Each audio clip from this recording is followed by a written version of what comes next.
Hello everyone, welcome to Study Tube. क्या हाल चाल, कैसे हैं आप सभी। आशा करता हूं आप सभी अच्छे होंगे और स्वागत करता हूं मैं आप सभी का एक बार फिर से आपकी इस यूट्यूब चैनल पे। दोस्तों, अम्ल क्षारक एवं लवण चैप्टर का हम लोग पार्ट 2 इस वीडियो में कवर करेंगे। आशा करता हूं आपने पार्ट 1 देख लिया होगा। अगर आपने पार्ट 1 नहीं देखा है तो सबसे पहले आप पार्ट 1 कंप्लीट कीजिए, उसके बाद ही पार्ट 2 देखिएगा, तभी आपको अच्छे से समझ में आएगा। ठीक है, अगर आपने पार्ट 1 देख लिया है तो बढ़िया है। अगर आपने पार्ट 1 नहीं देखा है तो सबसे पहले आप पार्ट 1 देखेंगे, उसके बाद ही पार्ट 2 पर आएंगे। अब हम लोग चैप्टर में आगे बढ़ते हैं। सभी अम्लों एवं क्षारकों में क्या समानताएं हैं। सभी अम्लों एवं क्षारकों में क्या समानताएं हैं, इस प्रश्न का मतलब ये है कि जितने भी अम्ल होते हैं उनमें क्या समानताएं होती है, जितने भी क्षारक होते हैं उनमें क्या समानताएं होती है। ये मत समझिएगा कि अम्ल एवं क्षारक में क्या समानताएं हैं। इस प्रश्न का मतलब है कि जितने भी अम्ल होते हैं उनमें क्या समानताएं हैं, जितने भी क्षारक होते हैं उनमें क्या समानताएं हैं। ठीक। अनुभाग 2.1 में हमने देखा कि सभी अम्लों में समान रासायनिक गुणधर्म होते हैं। हम लोगों ने पिछले वाले वीडियो में या फिर बोल दो 2.1 वाले सेक्शन में हम लोगों ने देखा था कि अम्ल जो है धातु के साथ कैसे अभिक्रिया करते हैं, अम्ल धातु के कार्बोनेट बाइकार्बोनेट के साथ कैसे अभिक्रिया करते हैं। हम लोगों ने देखा था कि अम्ल जो होते हैं वो धातु के ऑक्साइड के साथ कैसे अभिक्रिया करते हैं। राइट। तो जितने भी अम्ल होते हैं उनमें समान रासायनिक गुणधर्म होते हैं, लगभग समान रासायनिक गुणधर्म होते हैं। अब कहा जा रहा है कि गुणधर्मों में समानता क्यों होती है। जो सभी अम्ल होते हैं उनमें रासायनिक गुणधर्म लगभग एक जैसे होते हैं, इसके पीछे क्या कारण है। हमने क्रियाकलाप 2.3 में देखा कि धातु के साथ अभिक्रिया करने पर सभी अम्ल हाइड्रोजन गैस उत्पन्न करते हैं।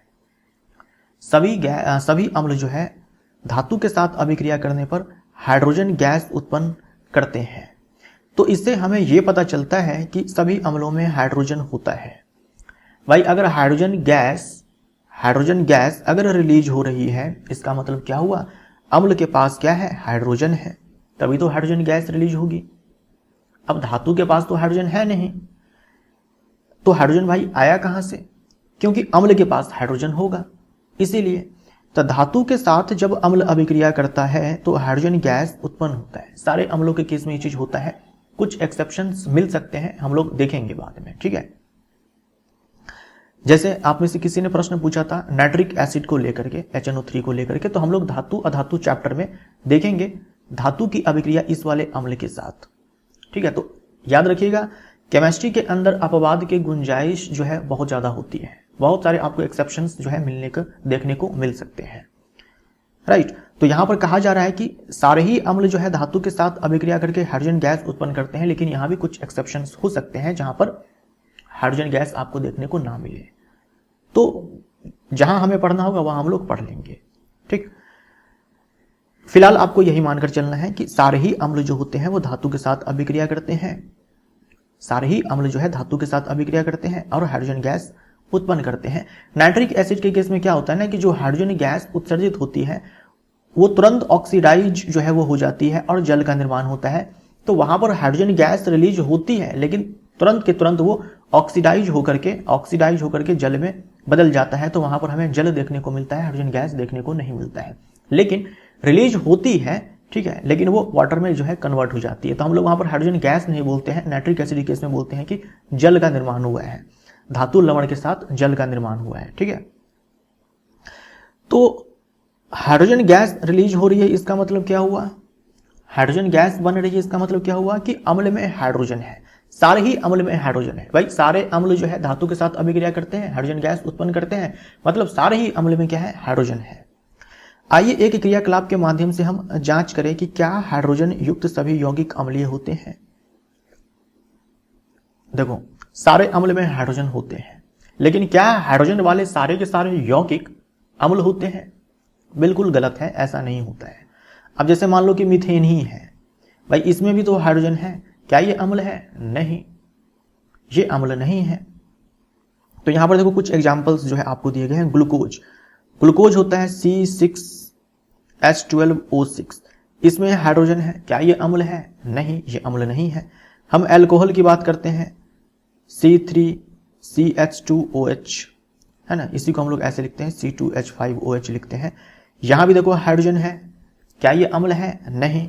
हाइड्रोक्लोरिक अम्ल HCl में देखो हाइड्रोक्लोरिक अम्ल में हाइड्रोजन है तो ये अम्ल है।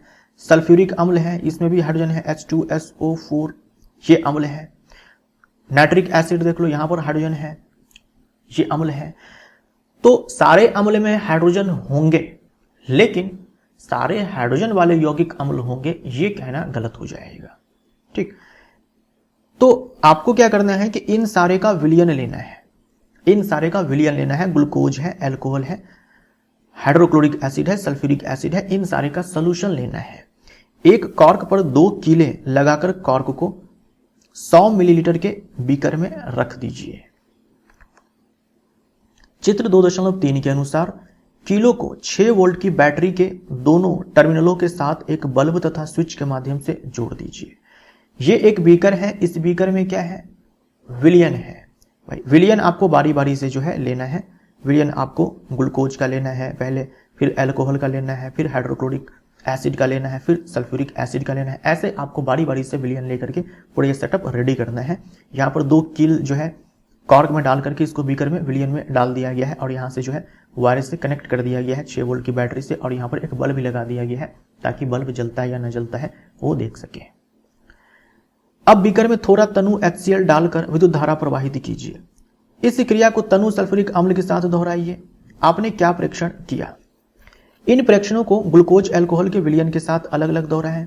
अब आपने क्या प्रेक्षण किया? बल्ब क्या प्रत्येक स्थिति में जलता है? तो आपको क्या करना है? पहले भाई हाइड्रोक्लोरिक एसिड का विलयन ले लेना है, फिर आपको सल्फ्यूरिक एसिड का विलयन ले लेना है, फिर आपको क्या करना है कि ग्लूकोज ले लेना है C6H12O6, फिर आपको क्या करना है? अल्कोहल ले लेना है और चेक करना है। आपको हर बार केवल आपको विलयन जो है बदलते रहना है और चेक करना है कि बल्ब किस किस स्थिति में जो है, किन किन स्थितियों में जल रहा है। तो आप देखेंगे जो अम्ल है, अम्ल के केस में ये बल्ब तो जल रहा है, लेकिन जो ये ग्लूकोज है और ये जो अल्कोहल है, इन दोनों के केस में ये बल्ब नहीं जल रहा है। इसका मतलब क्या हुआ? अम्ल के केस में विद्युत का चालन हो रहा है, लेकिन इन दोनों के केस में विद्युत का चालन नहीं हो रहा है। अम्ल की स्थिति में बल्ब जलने लगता है, जैसा कि चित्र 2.3 में दिखाया गया है। ठीक है, ये जलता हुआ बल्ब दिखाया गया है जब इसमें विलयन कौन सा है? ये अम्लीय विलयन है। परंतु आप यहां देखेंगे कि ग्लूकोज एवं अल्कोहल का विलयन विद्युत का चालन नहीं करते हैं। यही चीज मैंने आपको यहां पर समझाया। बल्ब के जलने से यह पता चलता है कि इस विलयन में विद्युत का प्रवाह हो रहा है। ठीक, अगर बल्ब जल रहा है मतलब विलयन से जो है, विलयन से विद्युत का प्रवाह हो रहा है ना, करंट का फ्लो हो रहा है। अम्लीय विलयन में विद्युत धारा का प्रवाह अम्ल में उपस्थित इन्हीं आयनों द्वारा होता है। याद रखिएगा, जैसे मान लो कि ये तार है, इस तार से विद्युत धारा का प्रवाह होता है मुक्त इलेक्ट्रॉन के कारण, फ्री इलेक्ट्रॉन के कारण। अगर आप चाहते हैं किसी विलयन से विद्युत धारा का प्रवाह करवाएं तो उस विलयन में आयंस का होना जरूरी है। ठीक है, आयंस का होना जरूरी है। अगर आपके पास मान लीजिए कोई सोल्यूशन है तो इस सोल्यूशन में जो है आयंस का होना जरूरी है, धनायन, ऋणायन, इन सारे का होना जरूरी है। जब तक आपको आयंस नहीं मिलेंगे विलयन में, तब तक विद्युत का चालन नहीं होगा, तब तक विद्युत का चालन नहीं होगा। जैसे कि आश्रित जल जो होता है, डिस्टिल्ड वाटर, उसमें कोई आयन नहीं, प्योर वाटर, प्योर वाटर एकदम से शुद्ध जल है, उससे विद्युत का चालन नहीं होता है क्योंकि उसमें आयंस होते ही नहीं है। तो जो तार होता है, तार जो हम लोग लगाते हैं घरों में बिजली के लिए, उससे विद्युत धारा का प्रवाह इसलिए होता है क्योंकि उसमें फ्री इलेक्ट्रॉन्स होते हैं, मुक्त इलेक्ट्रॉन्स होते हैं। लेकिन अगर आप चाहते हो कि किसी विलयन से विद्युत धारा का प्रवाह हो तो उस विलयन में आयंस का होना जरूरी है। जब हम ये ग्लूकोज लेते हैं, अल्कोहल लेते हैं, ग्लूकोज का विलयन अल्कोहल का विलयन लेते हैं, उस समय विद्युत का चालन नहीं होता है विलयन से। इसका मतलब क्या हुआ कि विलयन में आयंस नहीं बने। और जब हम अम्ल लेते हैं उस केस में विद्युत का चालन हो जाता है। इसका मतलब क्या है कि यहां से हमें आयंस मिलते हैं और इन वाले से हमें आयंस नहीं मिलते हैं, इन वाले से हमें आयंस मिलते हैं। इसीलिए विद्युत का चालन इन सारे के केस में हो जाता है, अम्ल के केस में हो जाता है। ये सब आप ध्यान में रखेंगे। देखो, अम्लों में धनायन H+, धनायन H+ यानी कि केटायन, तथा ऋणायन जैसे HCl में Cl-। ठीक है, अगर हम HCl लेते हैं, इसका विलयन लेते हैं, तो इसमें धनायन आपको H+ मिलेगा और ऋणायन आपको Cl- मिलेगा। ये दोनों क्या हो गए भाई, आयंस हो गए, ठीक है, आयंस हो गए। ऐसे देखो नाइट्रिक एसिड है, नाइट्रिक एसिड में आपको धनायन मिलेगा यही H+, यही H+, लेकिन रिनायन मिलेगा NO3 माइनस, नाइट्रेट आयन मिलेगा आपको। यहां पर एसिटिक एसिड है, यहां भी आपको धनायन जो है H+ मिलेगा, लेकिन रिनायन आपको ये मिलेगा CH3COO माइनस मिलेगा। उसके बाद अम्ल अगर हम H2SO4 लेते हैं तो यहां भी धनायन आपको H+ ही मिलेगा, लेकिन रिनायन आपको ये सल्फेट आयन मिलेगा। तो आप देखो हर अम्ल के केस में, चाहे ये हाइड्रोक्लोरिक एसिड है, चाहे ये नाइट्रिक एसिड है, चाहे ये एसिटिक एसिड है, चाहे ये सल्फ्यूरिक एसिड है, सारे के केस में आपको कैटायन के रूप में जो है ये H+ मिल रहा है, लेकिन रिनायन अलग अलग है। चूंकि अम्ल में उपस्थित धनायन H+ है, इससे ज्ञात होता है कि अम्ल विलयन में हाइड्रोजन आयन उत्पन्न करता है तथा इसी कारण उनका गुणधर्म अम्लीय होता है। आप अपने दिमाग में ये छाप लीजिए कि अम्ल के पास जो भी अम्लीय गुणधर्म है वो इसी H+ के कारण है, इसी H+ के कारण है।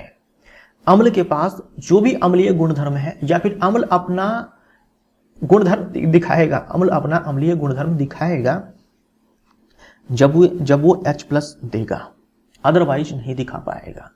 फॉर एग्जाम्पल आपने HCl का जलीय विलयन लिया तो ये HCl H+ देगा, तभी विद्युत का चालन होगा, अदरवाइज नहीं होगा। तो अम्ल के पास जो अम्लीय गुणधर्म है वो किसके कारण है, आपसे एग्जाम में पूछा जाएगा तो आप बोलेंगे H+ के कारण है, इस H+ के कारण है, राइट। यही चीज आपसे कहा गया है। अम्ल विलयन में हाइड्रोजन आयन उत्पन्न करता है, अम्ल विलयन में क्या करता है, हाइड्रोजन आयन उत्पन्न करता है तथा इसी कारण उनका गुणधर्म अम्लीय होता है। H+ के कारण ही गुणधर्म जो है वो अम्लीय होता है, ठीक है। सोडियम हाइड्रोक्साइड, कैल्शियम हाइड्रोक्साइड आदि जैसे क्षारकों का उपयोग करके इस क्रियाकलाप को दोहराएं। अब आपसे कहा जा रहा है कि सोडियम हाइड्रोक्साइड लेना है, कैल्शियम हाइड्रोक्साइड लेना है ना, सोडियम हाइड्रोक्साइड यानी कि NaOH ये लेना है, कैल्शियम हाइड्रोक्साइड ये लेना है। इन क्षारकों का उपयोग करके इसी वाले एक्टिविटी को दोहराना है। अब क्या करना है, विलयन सोडियम हाइड्रोक्साइड का लेना है और उसके बाद एक बार कैल्शियम हाइड्रोक्साइड का लेना है। उसके बाद क्या होगा, क्षारकों के केस में भी जो है हमें विद्युत का चालन देखने को मिलेगा, यानी ये जो बल्ब है ये जल जाएगा, क्योंकि वहां भी हमें आयंस देखने को मिलेंगे, वहां भी हमें आयंस देखने को मिलेंगे। मान लीजिए कि आप सोडियम हाइड्रोक्साइड लेते हैं तो यहां पर आपको मिलेगा कैटायन Na+ और जो रिनायन है वो OH- मिलेगा आपको। तो जो भी क्षारक होते हैं ना, जो भी क्षारक होते हैं उसमें हमें, जैसे कि अम्ल के केस में फिक्स है कि H+ मिलेगा, वैसे ही क्षारक के केस में फिक्स है कि OH- मिलेगा। जलीय विलयन में अम्ल या क्षारक का क्या होता है, जलीय विलयन में अम्ल या क्षारक का क्या होता है। जैसे मान लीजिए आपने जल ले लिया और उसमें आपने कुछ मिला दिया, थोड़ी मात्रा में आपने कोई अम्ल मिला दिया या फिर आपने कोई क्षारक मिला दिया। आपने मान लीजिए कि 100 ml पानी ले लिया, उसमें मान लीजिए कि 2 ml आपने HCl डाल दिया या फिर 2 ml आपने सोडियम हाइड्रोक्साइड डाल दिया, तो क्या होता है। क्या अम्ल केवल जलीय विलयन में ही आयन उत्पन्न करते हैं, आइए इसकी जांच करें।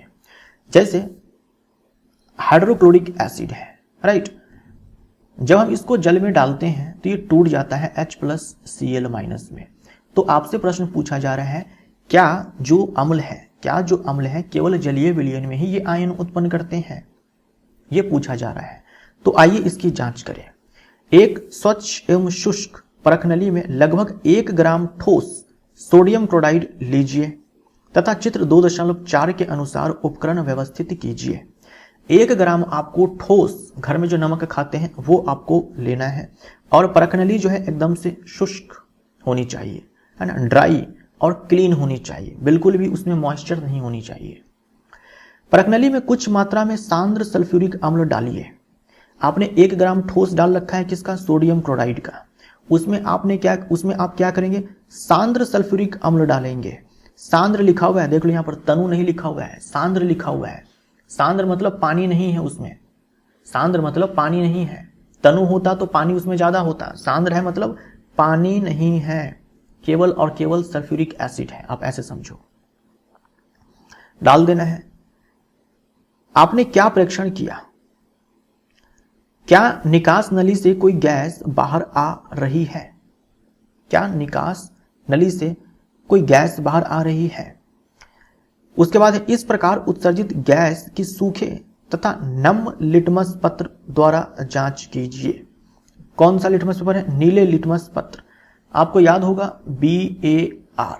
तो ब्लू लिटमस पेपर को रेड में कन्वर्ट करने का काम जो है ये एसिड करता है ना, ये अम्ल करता है। बार से आप ध्यान रखेंगे, ब्लू लिटमस पेपर को रेड में कन्वर्ट करने का काम एसिड करता है, अम्ल करता है। तो जब आपने 1 ग्राम सोडियम क्लोराइड लिया, उसमें आपने सल्फ्यूरिक एसिड डाला। कौन सा? सांद्र सल्फ्यूरिक एसिड डाला। तो एक गैस जो है उत्सर्जित होती है, एक गैस उत्सर्जित होती है, और वो जो गैस होती है ना, वो होती है हाइड्रोक्लोरिक एसिड। हाइड्रोक्लोरिक गैस जो है वो निकलती है। अब क्या करना है आपको? उस हाइड्रोक्लोरिक एसिड को निकास नली से गैस को बाहर निकालना है। एक ट्यूब डाल दिया ताकि उस ट्यूब के माध्यम से वो HCl गैस जो है वो ऊपर की ओर आए, बाहर की ओर आए। अब आपको देखो क्या करना है। आपको करना क्या है कि एक बार क्या करना है कि सूखा नीला लिटमस पेपर लेना है, और एक बार नम, जिसमें थोड़ी बहुत क्या है, नमी है, यानी कि पानी है थोड़ी बहुत, वो लिटमस पेपर आपको लेना है। जब आप सूखे लिटमस पेपर को लेकर के जाएंगे, मान लो ये निकास नली है, यहां से HCl गैस बाहर आ रही है। जब आप सूखे हुए नीले लिटमस पेपर को लेकर के जाएंगे तो आप देखेंगे कि लिटमस पेपर का कलर चेंज नहीं होगा, है तो HCl ही, लेकिन लिटमस पेपर का कलर चेंज नहीं होगा। लेकिन जब आप नम लिटमस पेपर को यहां पर लेकर के जाएंगे तो वो नीला जो है लाल हो जाएगा। इसका मतलब क्या हुआ कि जो शुष्क HCl गैस जो कि शुष्क थी, और लिटमस पत्र भी सूखा था, गैस भी शुष्क, जो लिटमस पेपर है वो भी शुष्क, दोनों सूखे हुए हैं। ऐसे में हमने देखा कि जो HCl है अपने अम्लीय गुणधर्म को नहीं दिखाया। भाई अम्ल का गुणधर्म तो ये है कि ब्लू लिटमस पेपर को रेड में कन्वर्ट कर देगा, लेकिन यहां पर तो इस अम्ल ने नीले लिटमस पेपर को रेड में कन्वर्ट किया ही नहीं, क्योंकि जो लिटमस पेपर है वो भी शुष्क है ना, वो भी शुष्क है। जो लिटमस पेपर है पहले वाले केस में वो भी शुष्क है, सूखा हुआ है, और गैस भी क्या है, शुष्क है। जब हम नीले लिटमस पेपर को लेकर के जाते हैं, कौन सा? जो नम वाला है, वैसे केस में देखते हैं कि जो ये HCl गैस है इसने ब्लू लिटमस पेपर को रेड में कन्वर्ट कर दिया। अब ये क्यों हुआ? क्योंकि लिटमस पेपर क्या है, नम है, यानी उसमें जल की थोड़ी बहुत मात्रा है। तो जल की थोड़ी बहुत मात्रा होने के कारण ये HCl जो है H+Cl- में टूट जाता है, और इस H+ के कारण ही मैंने आपको बताया कि अम्लीय गुणधर्म आता है, जिसके कारण अम्लीय गुणधर्म जो होता है अम्ल का, ब्लू लिटमस पेपर को रेड में कन्वर्ट करना, वो हमें दिखाई पड़ता है। समझ में आया आपको? किस स्थिति में लिटमस पत्र का रंग परिवर्तित होता है? जब हम सूखा लिटमस पत्र लेते हैं तब रंग में परिवर्तन नहीं होता है, लेकिन जब हम नम लिटमस पेपर लेते हैं वैसे केस में जो है रंग में परिवर्तन हो जाता है। उपरोक्त क्रियाकलाप के आधार पर आप निम्न के अम्लीय गुण के बारे में क्या निष्कर्ष निकाल सकते हैं? तो शुष्क HCl गैस, भाई शुष्क HCl गैस अम्लीय गुणधर्म को नहीं दिखाएगा, लेकिन जो HCl विलयन है वो दिखाएगा। ठीक है, शुष्क HCl गैस अम्लीय गुणधर्म को नहीं दिखाएगा क्योंकि ये H+ नहीं देगा, लेकिन जो HCl का विलयन होगा, जलीय विलयन जो होगा, वो अम्लीय गुणधर्म को दिखाएगा। समझ में आया आपको? यदि जलवायु अत्यधिक आर्द्र हो तो गैस को शुष्क करने के लिए आपको कैल्शियम क्लोराइड वाली शुष्क नली से गैस प्रवाहित करना होगा।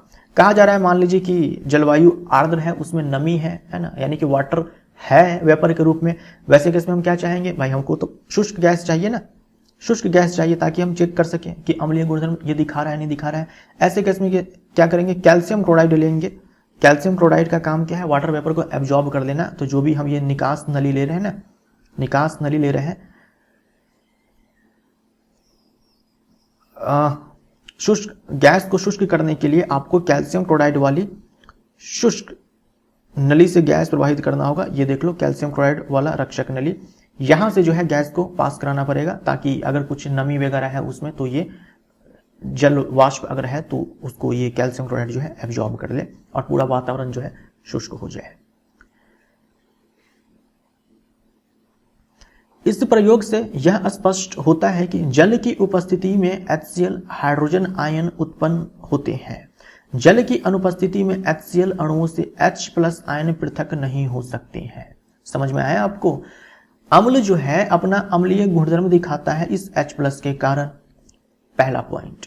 दूसरा पॉइंट ये कि केवल जलीय माध्यम में ही, केवल जल की उपस्थिति में ही अम्ल जो है वो H+ देगा, जल की अनुपस्थिति में नहीं देगा।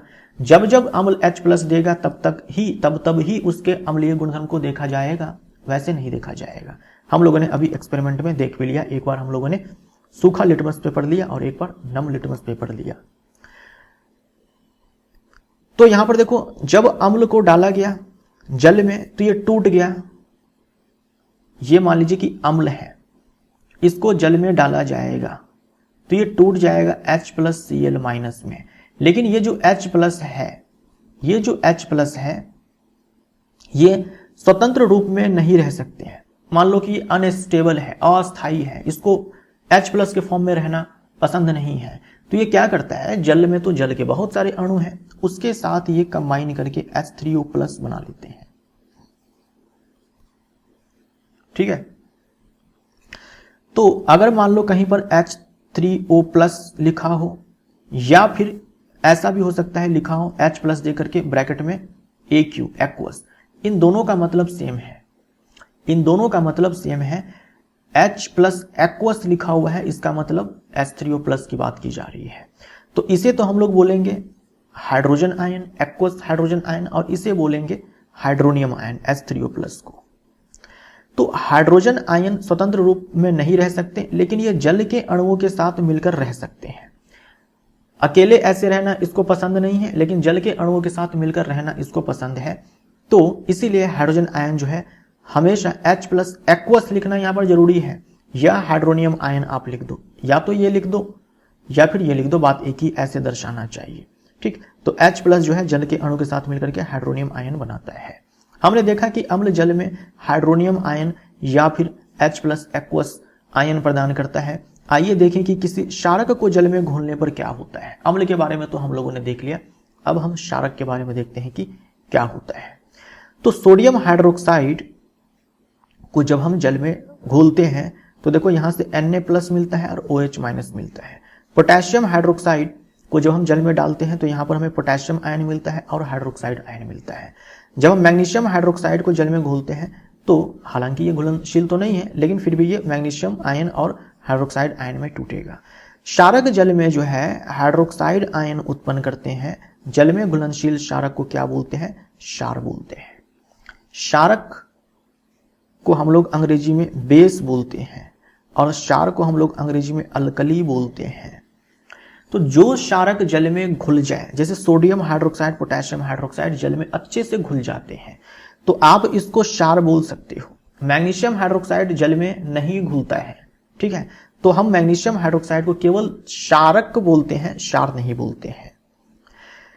ये याद रखिएगा, जैसे सारे अम्ल जो है वो जलीय माध्यम में H+ देते हैं, या फिर बोल दो हाइड्रोनियम आयन देते हैं, H+ एक्वस देते हैं, वैसे ही सारे जो क्षारक होते हैं, सारे जो क्षारक होते हैं वो जलीय माध्यम में क्या देते हैं, OH- देते हैं। इसे हम लोग हाइड्रोक्साइड आयन बोलते हैं, कंफ्यूज मत कीजिएगा, ठीक है। हाइड्रोनियम आयन है H3O+, हाइड्रोक्साइड आयन है OH- और हाइड्रोजन आयन है H+।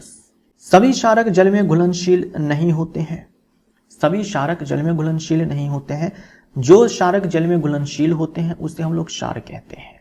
इनका स्पर्श साबुन की तरह, स्वाद कड़वा होता है तथा प्रकृति संक्षारक होती है। किसके बारे में कहा जा रहा है, क्षार के बारे में कहा जा रहा है, ठीक। जल में घुलनशील क्षारक को क्षार कहते हैं। इनका स्पर्श कैसा होता है, साबुन के जैसा होता है, याद रखिएगा, स्वाद में कड़वा होता है और कोरोजिव नेचर का होता है, प्रकृति में संक्षारक होती है।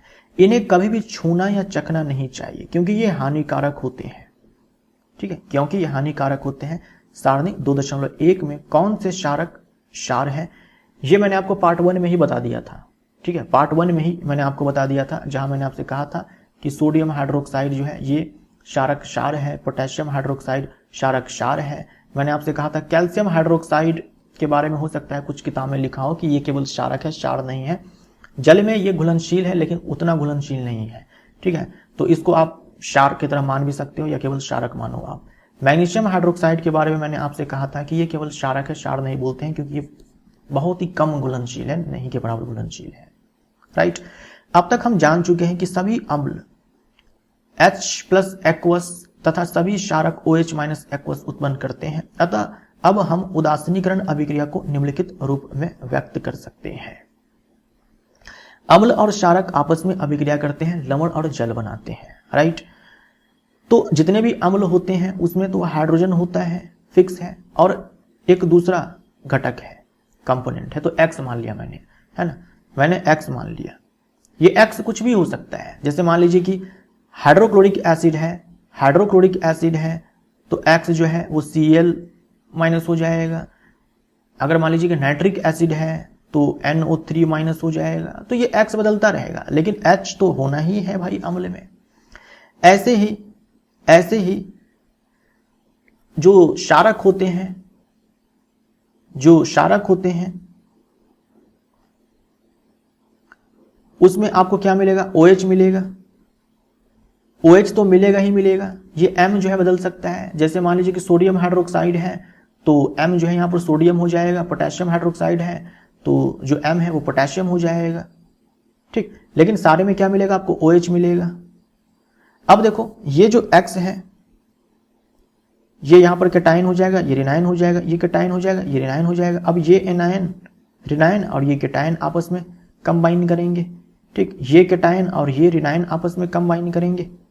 ठीक है, ये क्या है, HOH। ठीक है, यहां पर क्या बन जाएगा, यहां पर बन जाएगा आपका MX, पहले कैटायन लिखते हैं उसके बाद रिनायन लिखते हैं, और यहां पर बन जाएगा HOH, जो कि क्या है, H2O है। तो H+ एक्वस और OH- एक्वस, यहां से H+ एक्वस मिला यहां से, और MOH से ये OH- मिला, और ये यहां पर जल बना। ठीक, आइए देखें कि अम्ल या क्षारक में जल मिलाने पर क्या होता है। अम्ल या क्षारक है उसमें जल मिलाएंगे, देखेंगे कि क्या होता है। ये आपको समझ में आ गया। अब आगे बढ़ते हैं, एक्टिविटी 2.10 देखते हैं। एक बीकर में 100 मिलीलीटर जल लीजिए, इसमें कुछ बूंदे सांद्र सल्फ्यूरिक अम्ल की डालकर बीकर धीरे धीरे घुमाइए। हमें 10 ml पानी लेना है एक बीकर में, उसमें क्या करना है, कुछ बूंद हमें डालना है सांद्र सल्फ्यूरिक अम्ल का, और धीरे धीरे क्या करना है, घुमाना है। बीकर के आधार को स्पर्श कीजिए, टच करना है बीकर के बेस को। क्या तापमान में कोई परिवर्तन आया? यह प्रक्रिया क्या ऊष्माक्षेपी अथवा ऊष्माशोषी है? उपर्युक्त क्रियाकलाप को सोडियम हाइड्रोक्साइड के साथ दोहराएं एवं अपने प्रेक्षण को लिखिए। देखो सांद्र सल्फ्यूरिक अम्ल को डालना है। देखो सांद्र सल्फ्यूरिक अम्ल जो होते हैं उनमें पानी बहुत कम होता है और बड़ा ही खतरनाक होता है, चाहे सांद्र अम्ल हो चाहे सांद्र जो है वो क्षारक हो, दोनों ही खतरनाक होते हैं। यहां पर देखो दिखाया गया है सांद्र अम्ल तथा क्षारक वाले बर्तनों में लगे चेतावनी चिन्ह, ये चिन्ह लगा होता है, आपको दिख रहा है। यहां पर हाथ पर अगर एक बूंद गिर जाए, जहां पर गिरेगा वहीं पर छेद हो जाएगा, चाहे वो सांद्र अम्ल हो चाहे वो सांद्र तेजाब। आप जानते हो ना, तेजाब अम्ली तो होता है, तेजाब अम्ली तो होता है, हम जानते हैं तेजाब कितना खतरनाक होता है। अगर यहां पर एक बूंद गिर जाए सांद्र अम्ल या फिर सांद्र क्षार, तो यहीं पर छेद हो जाएगा। ऐसा भी हो सकता है कि छेद करके यहां से यहां निकल जाए, पूरे में छेद हो जाए, तो बड़ा ही खतरनाक होते हैं ये, है ना। तो ये चेतावनी चिन्ह जो है सांद्र अम्ल या फिर क्षारक जो होते हैं उनके बर्तनों पर ये चेतावनी चिन्ह लगा होता है, तो ये बड़ा ही डेंजरस होता है, इससे हमें सावधान रहना चाहिए। इस वाले केस में क्या होता है कि बीकर के आधार को जब हम छूते हैं तो उसका तापमान बढ़ा हुआ हमें प्रतीत होता है, तापमान जो है बढ़ता है। जब भी आप अम्ल में, जब भी आप पानी में जो है अम्ल मिलाएंगे, क्षार मिलाएंगे, तो होगा ये कि जो तापमान है वो बढ़ेगा, है ना, टेम्परेचर जो है इंक्रीज होगा, वहां पर ऊष्मा का उत्सर्जन होता है, इसलिए ऊष्माक्षेपी जो है ये प्रक्रिया होती है। जल में अम्ल या क्षारक के घुलने की प्रक्रिया अत्यंत ऊष्माक्षेपी होती है, यानी बहुत ज्यादा ऊष्मा का उत्सर्जन होता है। यहां से आपके एग्जाम में बहुत सारे प्रश्न पूछे गए हैं, ये याद रखिएगा। जल में अम्ल या क्षारक के घुलने की प्रक्रिया अत्यंत ऊष्माक्षेपी होती है। जल में सांद्र नाइट्रिक अम्ल या सल्फ्यूरिक अम्ल को मिलाते समय अत्यंत सावधानी रखनी चाहिए, क्योंकि अत्यंत ऊष्माक्षेपी है, ऊष्मा का उत्सर्जन भी होता है और हो सकता है छलक करके बाहर भी आ जाए। ठीक है, हो सकता है। इसीलिए थोड़ा थोड़ा जो है हमें जो है ये अम्ल जो है मिलाना चाहिए और उसको लगातार जो है हिलाते रहना चाहिए। अम्ल को सदैव धीरे धीरे तथा जल को लगातार हिलाते हुए जल में मिलाना चाहिए।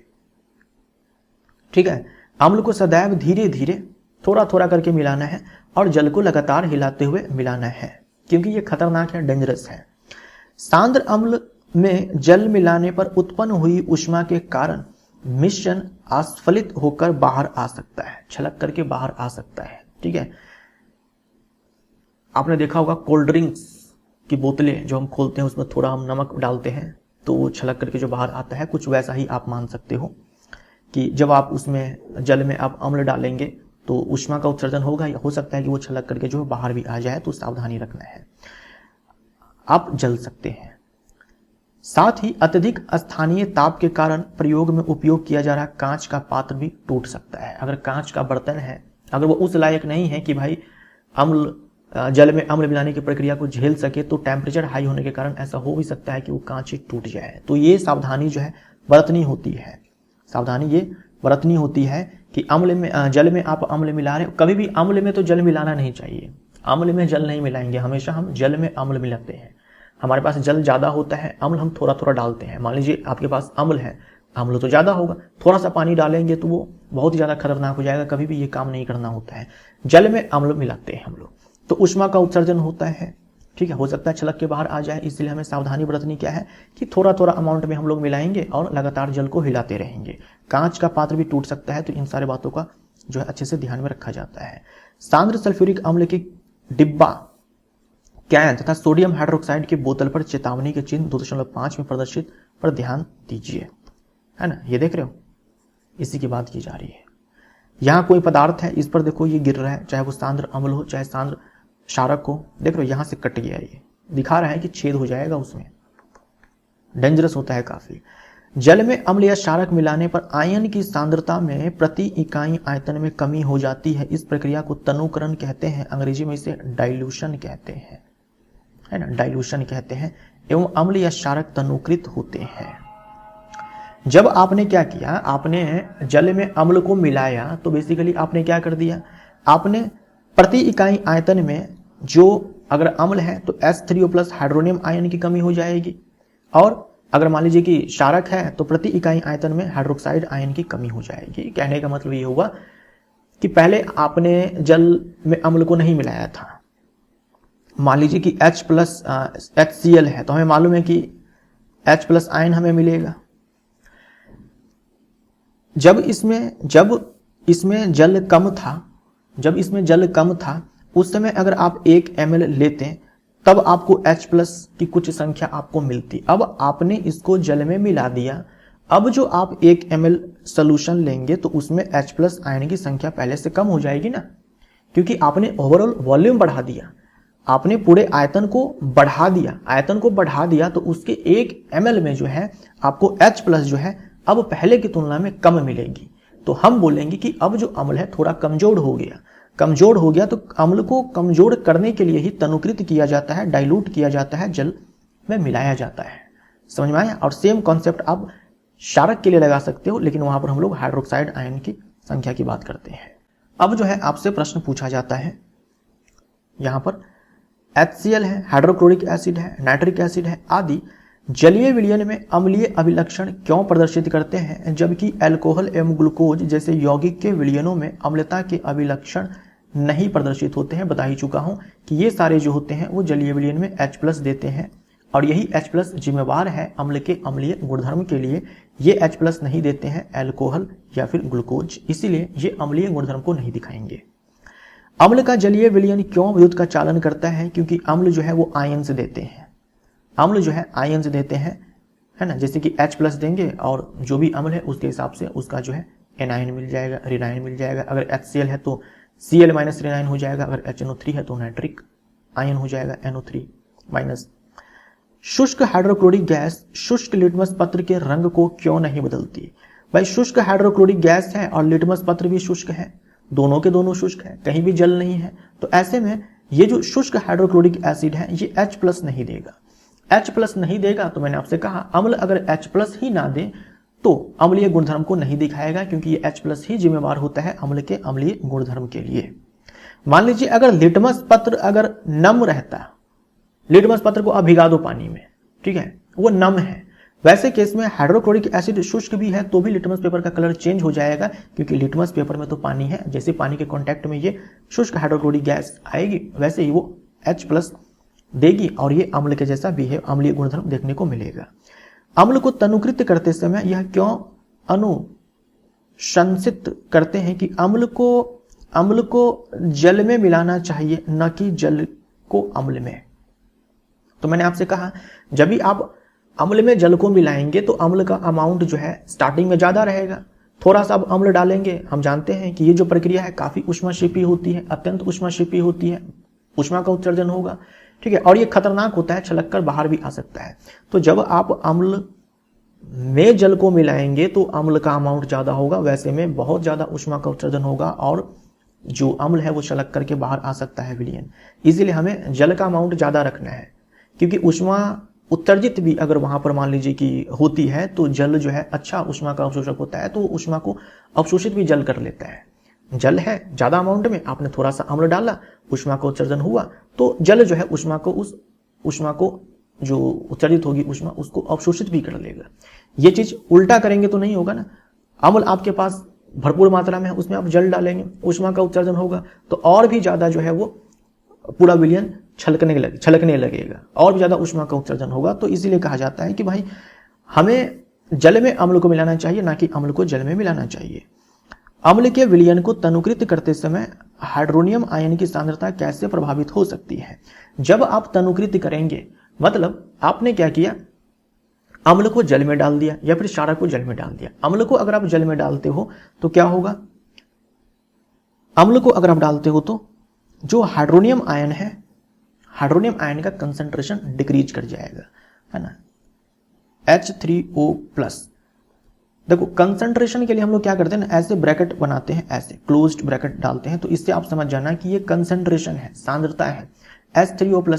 डाइल्यूट जब भी करेंगे, तनुकृत जब भी करेंगे, कंसंट्रेशन जो है डिक्रीज करेगा, अपने माइंड में आप घुसा लो, है ना। अगर कोई क्षारक है उसको अगर हम डाइल्यूट करते हैं तो जो उसकी सांद्रता है OH- आयन की सांद्रता है वो भी घटेगी ही घटेगी, राइट। जब सोडियम हाइड्रोक्साइड विलयन में अधिक क्षारक मिलाते हैं, जब सोडियम हाइड्रोक्साइड विलयन में अधिक क्षारक मिलाते हैं तो हाइड्रोक्साइड आयन की सांद्रता कैसे प्रभावित होगी? अच्छा, इस वाले केस में देखो क्या कहा गया है, 5 नंबर में तो ये कहा गया है कि अम्ल के विलयन को तनुकृत करते समय, है ना, यानी अम्ल को जल में मिलाया, वैसे केस में हाइड्रोनियम आयन की सांद्रता घटेगी, क्योंकि ओवरऑल आपने जल मिला करके क्या कर दिया, वॉल्यूम को बढ़ा दिया। अब यहां पर कहा जा रहा है कि सोडियम हाइड्रोक्साइड विलयन में हमने और क्षारक मिला दिया, हमने और क्षारक मिला दिया, तो और क्षारक मिला दिया, वॉल्यूम तो बढ़ा, ठीक है, लेकिन किसके कारण, जल के कारण नहीं बढ़ा, हमने और क्षारक मिला दिया तो हाइड्रोक्साइड आयन की सांद्रता जो है यहां पर बढ़ने वाली है, ना कि घटने वाली है। अगर हम पानी में मिलाते हैं, तनुकृत करते हैं, यहां पर तनुकृत नहीं किया गया, इस वाले में तो तनुकृत किया गया है अम्ल को, इस वाले में तनुकृत नहीं किया गया है, इसमें बल्कि और क्षारक मिलाया गया, तो ऐसे केस में हाइड्रोक्साइड आयन की सांद्रता यहां पर बढ़ेगी। आई होप आपको यह सब समझ में आया होगा। अम्ल एवं क्षारक के विलयन कितने प्रबल होते हैं? हम जानते हैं कि अम्ल क्षारक सूचकों का उपयोग करके अम्ल एवं क्षारक में अंतर प्रदर्शित किया जा सकता है।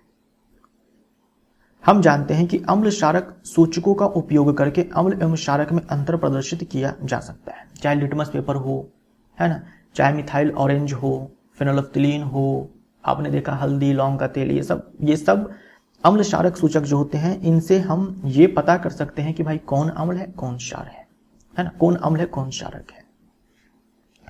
लेकिन हम ये नहीं जान सकते हैं कि कौन अम्ल कितना मजबूत है, कौन क्षारक कितना मजबूत है। हम ये पता कर लेंगे कि ये अम्ल है, ये क्षारक है, लेकिन हम ये नहीं पता कर सकते हैं ना कि कौन कितना मजबूत अम्ल है, कौन कितना कमजोर है। भाई अम्ल तो नींबू में भी है, नींबू में भी अम्ल है, लेकिन हम लोग नींबू चाटते भी हैं, खाते भी हैं, हमें कोई नुकसान नहीं होता है क्योंकि वो कमजोर अम्ल है। लेकिन हमारे अमाशय में HCl जो बनता है वो मजबूत अम्ल है, उसको डालोगे हाथ पर तो हाथ आपका जल जाएगा। तो जो सूचक हैं, अब तक जो हम लोगों ने सूचकों के बारे में देखा वो केवल हमें ये बताते हैं कि कौन अम्ल है, कौन अम्ल नहीं है, कौन क्षारक है, कौन क्षारक नहीं है, लेकिन कौन कितना मजबूत अम्ल है, कौन कितना मजबूत क्षारक है, इससे उस सूचक से हमें नहीं पता चलता अब तक जिन सूचकों के बारे में हम लोगों ने पढ़ा है। पिछले अध्याय में हमने H+ अथवा OH- आयनों के विलयन की सांद्रता कम होना अथवा तनुकरण के बारे में पढ़ा था। पिछले अध्याय में नहीं, पिछले अनुभाग में, ठीक है ना, यहाँ पर अध्याय नहीं होगा, अनुभाग होगा। इसी अध्याय में हम लोगों ने अभी पढ़ा ना थोड़ी देर पहले। तो पिछले अनुभाग में हमने H+ अथवा OH- आयनों के विलयन की सांद्रता कम होना तथा तनुकरण के बारे में पढ़ा था। क्या हम किसी विलयन में उपस्थित आयनों की संख्या जान सकते हैं? संख्या जान सकते हैं। हमने क्या किया कि 100 ml पानी लिया, 100 ml पानी लिया 2 बीकर में, एक में हम लोगों ने 4 बूंद HCl डाल दिया, एक में 10 बूंद HCl डाल दिया। अब भाई किसमें H+ की संख्या कितनी है हमें कैसे पता चलेगा? जिसमें हम लोगों ने 4 बूंद HCl डाला उसमें H+ आयन की संख्या कितनी है, जिसमें 10 बूंद डाला उसमें H+ आयन की संख्या कितनी है, कैसे पता चलेगा? ठीक, तो आयनों की संख्या पर ही डिपेंड करता है कि कौन सा अम्ल कितना मजबूत है, कौन सा क्षारक कितना मजबूत है। क्या हम ज्ञात कर सकते हैं कि विलयन में अम्ल अथवा क्षारक कितना प्रबल है? कौन सा अम्ल कितना मजबूत है? ये H+ आयन की जो संख्या होती है, या फिर बोल दो हाइड्रोनियम आयन की जो संख्या होती है, इस पर डिपेंड करता है। जितनी अधिक संख्या में ये आयन होंगे, हाइड्रोनियम आयन होंगे, उतना ही प्रबल अम्ल होगा। जितनी अधिक संख्या में ये हाइड्रोक्साइड आयन होंगे, उतना ही प्रबल जो क्षारक होगा। इसको जानने के लिए हम सार्वत्रिक सूचक, जो अनेक सूचकों का मिश्रण होता है, का उपयोग करके ज्ञात कर सकते हैं। कहा जा रहा है कि विलयन में जो आयनों की संख्या है, चाहे वो H+ हो चाहे OH- हो, इनकी संख्या हम ज्ञात कर सकते हैं। किसके मदद से? सार्वत्रिक सूचक, यूनिवर्सल इंडिकेटर के मदद से। ये जो सार्वत्रिक सूचक है, ये अनेक सूचकों का मिश्रण होता है, कई सारे सूचकों का मिश्रण होता है। सार्वत्रिक सूचक किसी विलयन में हाइड्रोजन आयन की विभिन्न सांद्रता को विभिन्न रंगों में प्रदर्शित करता है। अलग अलग संख्या पे जो है ना, सांद्रता भी बोल सकते हो, यहां पर आयन की सांद्रता संख्या भी बोल सकते हो, कि हाइड्रोजन आयन की विभिन्न सांद्रता को विभिन्न रंगों में प्रदर्शित करता है। कौन? ये सार्वत्रिक सूचक, अभी हम लोग देखेंगे, समझ में आ जाएगा आपको। किसी विलयन में उपस्थित हाइड्रोजन आयन की सांद्रता ज्ञात करने के लिए एक स्केल विकसित किया गया, जिसे pH स्केल कहते हैं। किसी विलयन में उपस्थित किसकी सांद्रता ज्ञात करने के लिए? हाइड्रोजन आयन की सांद्रता ज्ञात करने के लिए। हाइड्रोजन आयन की सांद्रता ज्ञात करने के लिए एक स्केल विकसित किया गया, जिसे pH स्केल कहा जाता है। यहां पर H का मतलब हाइड्रोजन है, P का मतलब पोटेंज होता है। पोटेंज एक जर्मन वर्ड है, जिसका मतलब होता है पावर, शक्ति। ठीक, तो इस pH स्केल से सामान्यतः ये जो pH है, इसका मतलब क्या हो जाएगा? Power of hydrogen. ठीक है, हाइड्रोजन आयन बोल सकते हो आप, है ना। ये पूछा जाता है एग्जाम में कि P का मतलब क्या होता है। P का मतलब पोटेंज होता है, पोटेंज एक जर्मन वर्ड है, जिसका मतलब होता है शक्ति, और H का मतलब यहाँ पर हाइड्रोजन है। तो pH स्केल से सामान्यतः 0 से 14 तक pH को ज्ञात कर सकते हैं। 0 का मतलब प्रबल अम्ल, अधिक अम्लता, और पहले तो pH स्केल पर क्या है कि 0 से लेकर के 14 तक pH लिखा होगा।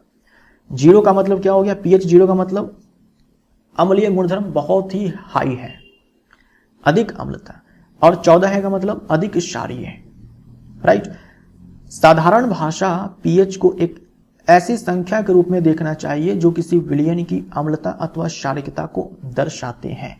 कहा जा रहा है कि pH को आप ऐसे नंबर के रूप में देखो, pH को आप ऐसे नंबर के रूप में देखो जो किसी विलयन की अम्लता या क्षारीयता को या फिर क्षारता को दर्शाते हैं। ठीक है, यानी pH का आप अलग अलग नंबर देखोगे तो इससे आपको अम्लता और क्षारीयता के बारे में जानकारी मिलेगी। हाइड्रोनियम आयन की सांद्रता जितनी अधिक होगी उसका pH उतना ही कम होगा। ये जो pH है, और ये जो अभी मैंने आपको हाइड्रोनियम आयन की सांद्रता के बारे में बताया, इसमें देखो उल्टा संबंध होता है। ठीक है, हाइड्रोनियम आयन की संख्या जितनी अधिक पीएच उतना ही कम। ठीक, उल्टा चलेगा, उल्टा। यहां देखो ना, पीएच अगर 0 है, कहा गया आपको पीएच अगर 0 है, अगर 0 है तो अधिक अम्लता। जैसे जैसे पीएच बढ़ता जाएगा जो अम्लता है वो घटता जाएगा। तो ये रिलेशन आपको ध्यान में रखना है। अगर हम हाइड्रोक्साइड आयन के साथ देखें तो सीधा संबंध, जितनी अधिक हाइड्रोक्साइड आयन की सांद्रता जितनी अधिक पीएच जो है उतना ज्यादा हो जाएगा। तो ये लाइन आपको ध्यान में रखना है। किसी भी उदासीन विलयन के पीएच का मान 7 होगा। अगर विलयन ना तो अम्लीय है ना ही क्षारकीय है तो उसका पीएच कैसा होगा? 7 होगा। यदि पीएच स्केल में किसी विलयन का मान 7 से कम है ना, 7 पर क्या है कि उदासीन है, ना तो अम्लीय ना ही क्षारकीय। अगर मान लीजिए कि 7 से कम है तो आप ध्यान से देखो, पीएच अगर 7 से कम है तो ध्यान से देखिए कि जो H+ आयन की सांद्रता है ये लगातार बढ़ती जा रही है, ये लगातार बढ़ती जा रही है, लगातार बढ़ती जा रही है। और पीएच 0 है, H+ आयन की सांद्रता सबसे ज्यादा है। पीएच 0 है तो H+ आयन की सांद्रता सबसे ज्यादा है, सबसे ज्यादा है मतलब पीएच सबसे कम है, 0 है ना। इस ग्राफ में भी आप देख सकते हो, जैसे ही 7 से हम ऊपर जा रहे हैं, देखो जो H+ आयन की सांद्रता है वो लगातार घटती हुई आपको दिखाई गई है। और ठीक OH- आयन की सांद्रता है, यहां पर देख लो, जैसे 7 से हम नीचे जा रहे हैं OH- की सांद्रता जो है लगातार घटती जा रही है। OH- की सांद्रता घटेगी, H+ आयन की सांद्रता बढ़ेगी। यहां पर OH- की सांद्रता 7 से अधिक जाने पर लगातार बढ़ रही है, लेकिन जो H+ आयन की सांद्रता है या फिर हाइड्रोनियम आयन की सांद्रता है वो लगातार जो है वो घटती जा रही है। राइट, तो पीएच अगर 7 से कम है तो अम्लीय विलयन होगा। यदि पीएच 7 से 14 तक बढ़ता है तो विलयन में OH- आयन की सांद्रता जो है वृद्धि को दर्शाता है, अर्थात यह क्षार की शक्ति बढ़ रही है। यहां क्षार की शक्ति बढ़ रही है। चित्र 2.6 यानी इसकी बात की जा रही है। सामान्यतः पीएच सार्वत्रिक सूचक अंतर्भारित पेपर द्वारा ज्ञात किया जाता है। आई होप आपको ये पिक्चर जो दिया हुआ है ये समझ में आ गया होगा। 7 से हम इधर जा रहे हैं, बढ़ती हुई अम्लीय प्रकृति, 7 से इधर जा रहे हैं 14 की ओर जा रहे हैं तो बढ़ती हुई क्षारक प्रकृति।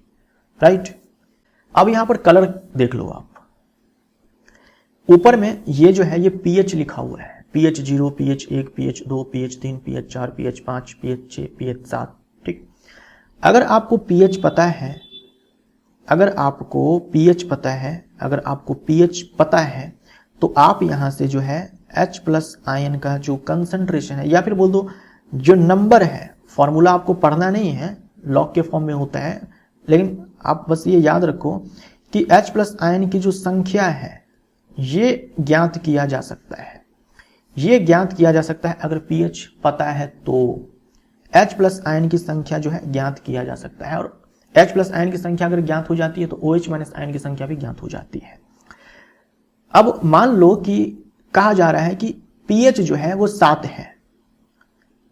pH अगर 7 है तो इतनी बात तो आपको समझ में आ गई कि भाई अगर हमें pH पता है तो H+ आयन की संख्या हम आसानी से ज्ञात कर सकते हैं।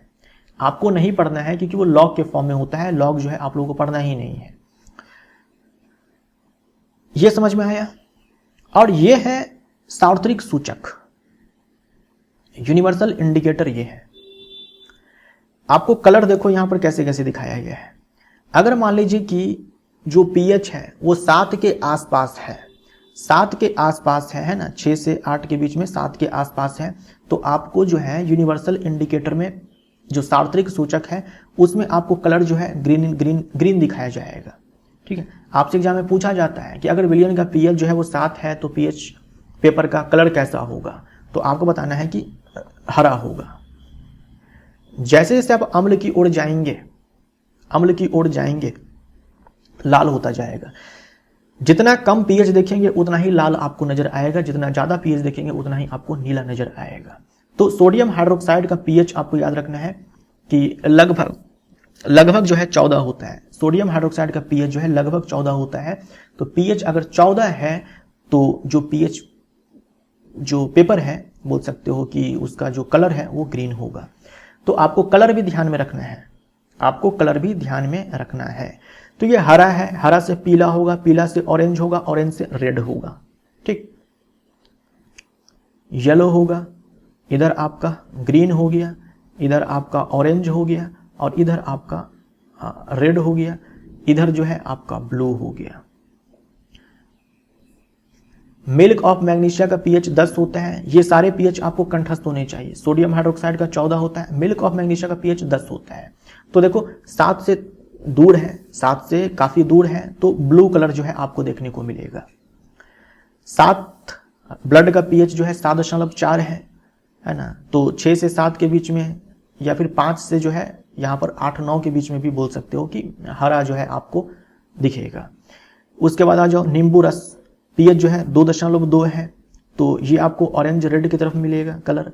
और जठर रस, इसका पीएच यानी HCl जो हमारे आमाशय में बनता है, पीएच जो है 1.2 है, तो ये जो है रेड आपको मिलेगा, है ना। ये भी ऑरेंज रेड मिलेगा आपको, लेकिन ज़्यादा रेड मिलेगा आपको अगर हम नींबू के रस का जो पीएच है उससे कंपेयर करें तो ले लेकर के आपको मैं यहाँ पर यह बताना चाह रहा हूँ कि अगर आपको पीएच पता है तो आप समझ जाओ कि H+ आयन की संख्या आसानी से ज्ञात की जा सकती है। अगर पीएच ज़्यादा है मतलब H+ आयन की संख्या कम है, अगर पीएच कम है तो H+ आयन की संख्या ज़्यादा है। ये एक बात। दूसरी बात, आपको ये कलर ध्यान में रखना है कि कितने पीएच पर कौन सा कलर हमें देखने को मिला है। जैसे से हम क्षार की प्रकृति की ओर बढ़ते जाएंगे नीला रंग आता जाएगा, जैसे से हम अम्लीय प्रकृति की ओर बढ़ते जाएंगे, अम्लीय प्रकृति की ओर बढ़ते जाएंगे, वैसे वैसे हमें जो है ऑरेंज रेड जो है कलर मिलता जाएगा। अब यहाँ पर एक्टिविटी 2.11 को देखिए। दी गई सारणी 2.2 यानी कि ये जो टेबल है 2.2 में विलयन के पीएच मानों की जांच कीजिए। अपने प्रेक्षणों को लिखिए। आपके प्रेक्षणों के आधार पर प्रत्येक पदार्थ की प्रकृति क्या है। ये सारे आपको दिए गए हैं विलयन। लार खाना खाने के पहले, लार खाना खाने के बाद, नींबू का रस है, रंग रहित वातपेय है, गाजर का रस है, कॉफी है, टमाटर का रस है, नल का जल है। यहां पर देखो 1 m सोडियम हाइड्रोक्साइड है। ये m जो है मोलारिटी है, मोलारिटी सांद्रता की इकाई है ना। 1 m HCl है, यानी सोडियम हाइड्रोक्साइड जिसकी सांद्रता 1 m है, हाइड्रोक्लोरिक एसिड जिसकी सांद्रता 1 m है, उसका पीएच जो है पता करना है। पीएच पत्र का रंग यहां पर बताना है, पीएच लगभग पीएच मान आपको बताना है, और पदार्थ की प्रकृति। जैसे नींबू का रस आपने देखा यहां पर 2.2 पीएच, तो नींबू का जो रस है इसका पीएच जो है आप यहां पर 2.2 डालेंगे, है ना। अब पीएच पत्र का रंग कैसा होगा, 2.2 पर पीएच पत्र का रंग कैसा होगा, तो ऑरेंज में हम लोग चले जाएंगे। ऑरेंज देख लो यहां पर, नारंगी, ये आपको ध्यान में रखना पड़ेगा। तो हम यहां पर लिखेंगे पीएच पत्र का कलर जो है वो नारंगी। पदार्थ की प्रकृति, तो 2.2 पीएच है, 7 से कम है, तो हम बोलेंगे अम्लीय, हम लोग बोलेंगे अम्लीय। तो ऐसे आपको भरना है, ऐसे आपको भरना है। तो यहां पर टेबल जो है मैंने तैयार कर दिया है, आप वीडियो पॉज करके सब पढ़ेंगे, ठीक है। लार का पीएच खाना खाने के पहले 7.4 है, थोड़ा सा ज़्यादा है। उदासीन 7 होता है, पीएच अगर 7 है तो उदासीन होता है, 7 से थोड़ा ज़्यादा है तो हल्का क्षारीय। और उदासीन के आसपास है ना, 6 से लेकर के 8 तक जो है आपने देखा पीएच पत्र का रंग जो है वो हरा होता है, उदासीन के आसपास जो है हरा होता है, ठीक है। हरा पीला भी आप बोल सकते हो। खाना खाने के बाद पीएच जो है थोड़ा सा कम हो जाएगा, 7 से कम हो गया तो थोड़ा सा अम्लीय बोलेंगे, हल्का हरा पीला। तो ये कलर भी आपको अच्छे से ध्यान में रखना है, ठीक है। ये कलर भी जो है आपको अच्छे से ध्यान में रखना होगा, कहाँ पर क्या है, यहाँ से आपके एग्जाम में प्रश्न पूछा जा चुका है। तो वीडियो पॉज कीजिए और इन सारे को आप चेक कर सकते हो। HCl की बात करते हैं, पीएच जो है वो लगभग 1 होता है ना। 1 m HCl का काफ़ी ज़्यादा अम्लीय है ना, मजबूत अम्ल हो जाएगा ये, और जितना ज़्यादा अम्लीय उतना ही हम लोग रेड की तरफ शिफ्ट होते जाएंगे। तो वीडियो पॉज करके जो है आप एक बार इन सारे टेबल को देख लीजिए, राइट। आगे बढ़ते हैं चैप्टर में। अम्ल तथा क्षारक की शक्ति में क्रमशः H+ आयन तथा OH- आयन की संख्या पर निर्भर करती है, मैं आपको बता चुका हूं। H+ आयन की संख्या जितनी अधिक, पीएच उतना ही कम, यानी कि उतना ही मजबूत अम्ल। OH- आयन की संख्या जितनी अधिक, पीएच उतना ही ज्यादा, यानी कि उतना ही ज्यादा प्रबल क्षार। यदि हम समान सांद्रता के हाइड्रोक्लोरिक अम्ल तथा एसिटिक अम्ल जैसे 1 मोलर है ना, 1 मोलर विलयन लेते हैं तो हम विभिन्न मात्रा में हाइड्रोजन आयन उत्पन्न करेंगे। 1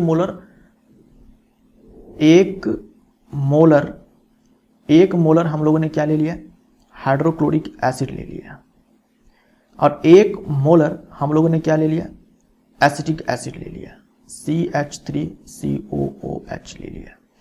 तो हमने समान सांद्रता, है ना, समान सांद्रता 1 मोलर HCl 1 मोलर CH3COH, तो हमने समान सांद्रता में दोनों अम्ल ले लिए। वह विभिन्न मात्रा में हाइड्रोजन आयन उत्पन्न करेंगे। अब हमने क्या किया, समान सांद्रता में हमने HCl लिया और एसिटिक एसिड लिया।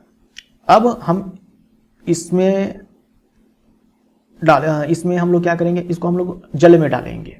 ठीक है, जल में डालेंगे तो हम देखेंगे ये अम्ल है भाई, ये भी H+ देगा, ये CH3COH ये भी अम्ल, ये भी H+ देगा, लेकिन इनकी संख्या अलग अलग होगी। सांद्रता दोनों की समान है, लेकिन फिर भी जलीय विलयन में इनकी जो संख्या है H+ आयन की संख्या जो है वो अलग अलग देगी। H+ आयन की संख्या जो है वो अलग अलग आएगी दोनों के केस में। और मैंने आपसे क्या कहा कि जितना ज़्यादा H+ आयन की संख्या, pH उतना ही कम, उतना ही मजबूत अम्ल। OH के केस में ठीक उल्टा हो जाएगा। OH आयन की संख्या जितनी अधिक, pH उतना ही प्रबल अम्ल। अधिक संख्या में H+ आयन उत्पन्न करने वाले अम्ल जो होते हैं वो प्रबल अम्ल कहलाते हैं, और कम H+ आयन उत्पन्न करने वाले अम्ल जो है दुर्बल अम्ल कहलाएंगे। क्या आप यह बता सकते हैं कि दुर्बल एवं प्रबल क्षारक क्या होंगे? बता ही दिया मैंने आपको। OH माइनस जितना ज्यादा, pH उतना ही ज्यादा, ठीक, और हम बोलेंगे प्रबल क्षारक। OH माइनस जितना कम, pH उतना ही कम, हम बोलेंगे कमजोर यानी कि दुर्बल क्षारक। समझे आप? इसका मतलब क्या हुआ? जैसे एक एग्जाम्पल के तौर पर समझिए, आपने क्या किया है कि 10 ml पानी लिया, उसमें आपने क्या कर दिया कि 100 मॉलिक्यूल, 100 अणु जो है आपने HCl के डाले। जस्ट फॉर एग्जाम्पल आपको मैं समझा रहा हूं। आपने 10 ml पानी लिया था, उसमें आपने 100 अणु किसके डाले? HCl के डाले। आपने 100 अणु जो है CH3COH के डाले। इतनी बात तो हमें पता है कि भाई दोनों के दोनों अम्ल हैं, H+ तो देंगे ही, लेकिन अलग अलग संख्या में देंगे, अलग अलग संख्या में देंगे। जब हमने 100 अणु HCl डाला 100 ml में, तो पता चला कि भाई इस 100 में से 99 HCl जो है वो टूट करके H+ दे दिया। 100 अणु में से 99 HCl, 100 अणु में से 99 अणु जो है वो H+ दे देता है टूट करके, है ना। 99 जो है H+ Cl- में टूट जाता है। लेकिन जब हमने 100 अणु CH3COH एसिटिक एसिड का डाला, तो पता चला इसमें से कुछ ही अणु जो है वो H+ देते हैं, कुछ ही अणु H+ देते हैं। मान लीजिए कि जब हमने 100 डाला तो पता चला कि इसने जो है 40 अणु ही ऐसे हैं जो H+ देते हैं, बाकी के 60 तो टूटे ही नहीं, है ना, टूटे ही नहीं, वो H+ उन्होंने दिया ही नहीं। तो हम बोलेंगे ना यहां पर H+ आयन की संख्या में अधिक मिली, मतलब ये ज्यादा मजबूत अम्ल हो गया ना इसके तुलना में, इसने तो 40 ही दिया। यही चीज आपको यहां पर समझाने की कोशिश की गई थी। जो जितना ज्यादा H+ दे दे अम्ल, वो उतना ही मजबूत अम्ल कहलाएगा। दैनिक जीवन में pH का महत्व। हमारे दैनिक जीवन में pH का महत्व। क्या पौधे एवं पशु pH के प्रति संवेदनशील है? बिल्कुल है। हमारा शरीर 7 से 7.8 pH परास के बीच कार्य करता है। एग्जाम में बहुत बार पूछा जा चुका है, तो आप इसको अच्छे से ध्यान में रखिएगा। जीवित प्राणी केवल संकीर्ण pH परास में ही जीवित रह सकता है, यानी एक pH रेंज होता है, उसके बीच में ही वो जीवित रह सकता है। ऐसा नहीं है कि कुछ भी pH हो जाए और जो जीव है वो जीवित रह लेगा, ऐसा नहीं हो सकता है। वर्षा के जल की pH मान जब 5.6 से कम हो जाती है तो वह अम्लीय वर्षा कहलाती है। जो वर्षा जल है अगर उसका pH मान 5.6 से कम हो जाए, 5.6 से कम कुछ भी हो जाए, आप में से बहुत सारे लोग याद ये कर लेते हैं कि pH वर्षा जल का जो अम्लीय वर्षा का pH मान 5.6 होता है, ये याद कर लेते हैं। ऐसे आपको याद नहीं करना है। अगर वर्षा जल का pH मान 5.6 से कम हो जाए, 5.6 से कम हो जाए, अब 5.6 से कम कुछ भी हो जाए, 5.5 हो जाए, 5.4 हो जाए, 5 हो जाए, कुछ भी हो जाए वो अम्लीय वर्षा कहलाएगा। 5.6 से अगर कम कुछ भी है वर्षा जल का पीएच मान तो वो अम्लीय वर्षा कहलाएगा। ऐसे आपको याद रखना है, ना कि ये आपको याद कर लेना है कि वर्षा जल का पीएच मान या फिर अम्लीय वर्षा जल का नहीं, अम्लीय वर्षा का पीएच मान जो है 5.6 होता है, नहीं, वर्षा जल का पीएच मान 5.6 से कम होगा वो अम्लीय वर्षा कहलाएगी, राइट। अम्लीय वर्षा का जल जब नदी में प्रवाह होता है तो नदी के जल का पीएच मान कम हो जाता है। ऐसी नदी में जलीय जीवधारियों की उत्तरजीविता कठिन हो जाती है। अगर अम्लीय वर्षा होती है तो अम्लीय वर्षा जब बह करके पानी जो है वो नदी में जाएगा तो नदी का जो जल है उसका पीएच मान भी कम हो जाएगा और जो जीव होते हैं, जो प्राणी होते हैं, वो एक संकीर्ण नैरो पीएच रेंज में ही जीवित रह सकते हैं। भाई इतने से इतने के बीच में पीएच हुआ, जैसे ह्यूमन के बारे में लिखा हुआ है कि 7 से 7.8 पीएच रेंज, काफी भाई कम पीएच रेंज है ना। ऐसे ही जो नदी है जिसमें अम्लीय वर्षा हुई, नदी है वहां पर अम्लीय वर्षा हुई, पूरे नदी के जल का पीएच मान कम हो गया और जो जीव होते हैं वो बहुत ही छोटे पीएच रेंज में जीवित रह सकते हैं। तो ऐसे में नदी में जो जीव है भाई उनके लिए मुश्किल हो जाएगी अगर पीएच मान जो है नदी के जल का काफी कम हो जाएगा। तो दूसरे ग्रहों में अम्ल पदार्थ, जो ग्रह है शुक्र का वायुमंडल सल्फ्यूरिक अम्ल के मोटे श्वेत एवं पीले बादल से बना है। आपसे एग्जाम में पूछा जाता है, ठीक है, जो शुक्र है उसका वायुमंडल किससे बना है? बोलेंगे आप सल्फ्यूरिक अम्ल से बना है ना। श्वेत एवं पीले बादलों से बना है। व्हाइट एंड येलो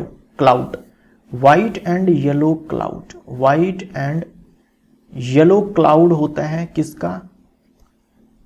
शुक्र का जो वायुमंडल होता है वो कैसा होता है? व्हाइट और येलो क्लाउड होता है। भाई किससे बना होता है? सल्फ्यूरिक एसिड से बना होता है। यहां पर जीवन संभव नहीं है क्योंकि सल्फ्यूरिक एसिड हम जानते हैं स्ट्रॉन्ग एसिड होता है। एक परख नली में 2 ग्राम मिट्टी रखिए एवं उसमें 5 मिलीलीटर जल मिलाइए।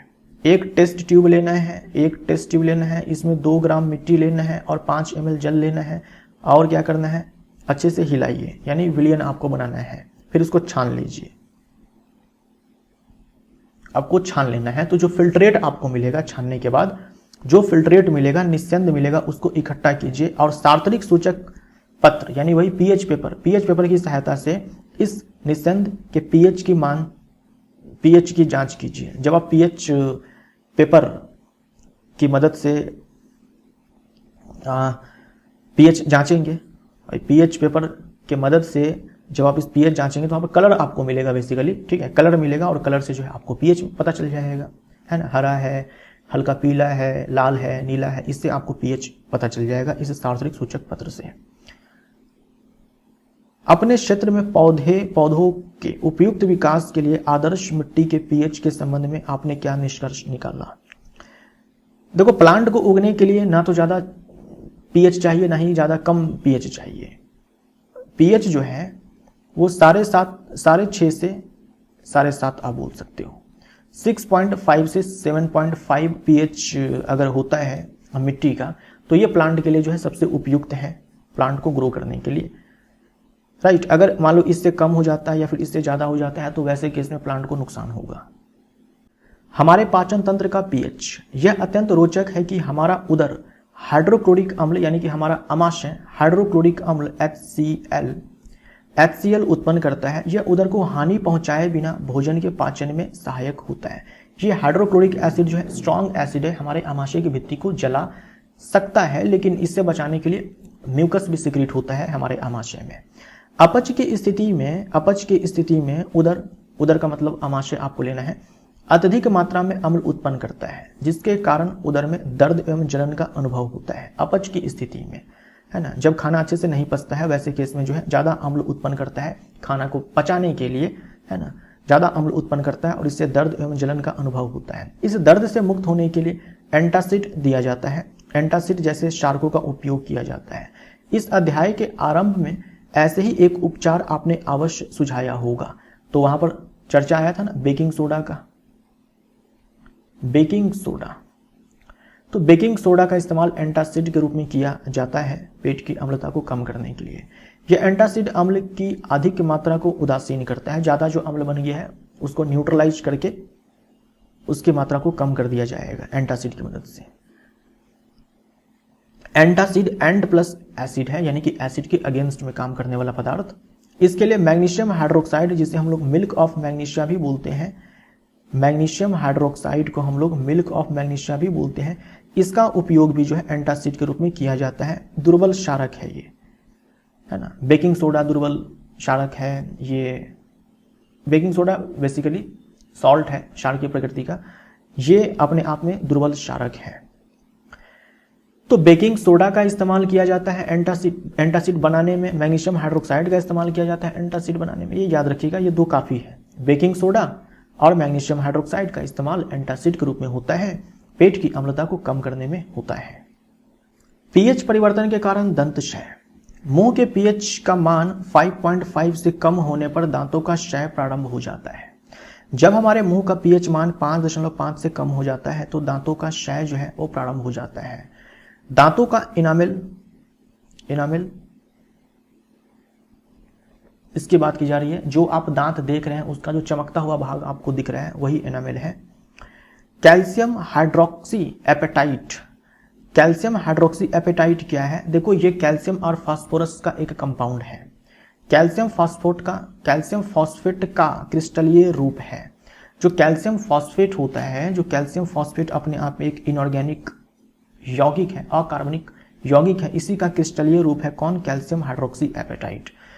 तो आप ये दोनों याद रखेंगे, कैल्शियम हाइड्रोक्सी एपेटाइट का ये एनामेल बना होता है, या फिर बोल दो कैल्शियम फॉस्फेट का बना होता है। ये शरीर का सबसे कठोर पदार्थ है। ये एग्जाम में पूछा जाता है कि मानव शरीर का सबसे कठोर पदार्थ कौन सा है, तो ये दांत का जो एनामेल होता है।